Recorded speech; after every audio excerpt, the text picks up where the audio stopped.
Carbon, the buzzword poster child of news media, politics, and scientific communities today. As human population rises and urbanization continues, carbon levels in our atmosphere are climbing due to emissions from energy production, transportation, and deforestation. Today, I'm going to talk about a major effect of carbon emissions. No, not climate change. As atmospheric carbon increases, so do the levels of dissolved carbon in the ocean. This is because the ocean absorbs carbon from the atmosphere at a rate of about 30% per year.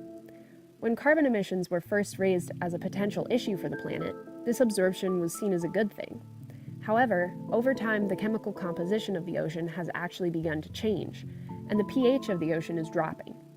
This process is called ocean acidification, and scientists are beginning to realize it could be as catastrophic to the planet as climate change, if not more. When oceans acidify, hydrogen atoms from the carbon bond with free carbonate ions in the water. These carbonate ions are needed by an enormous range of ocean life to form calcified shells and skeletons. At the same time, the carbon dioxide in the ocean actually dissolves the carbonate shells and skeletons of these creatures. This affects all kinds of sea life, such as coral, shellfish, crustaceans, and echinoderms. However, where acidification may prove the most damaging is to microscopic ocean life. Marine algae and zooplankton are both major food sources in the ocean and form the bottom of the food chain.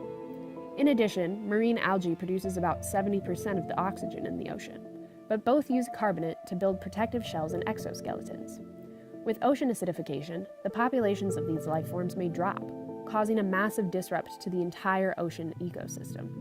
In turn, this could affect ocean biodiversity and the fishing industry. We are already beginning to see the effects of ocean acidification today. The pH of the ocean has lowered by about 0.1, which translates to a 30% increase in acidity. This process is slowing the growth of coral reefs.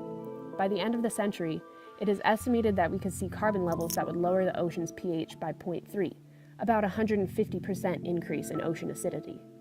This would have catastrophic effects on ocean life. As a result, it is more important than ever that cities and communities strive for low carbon emissions.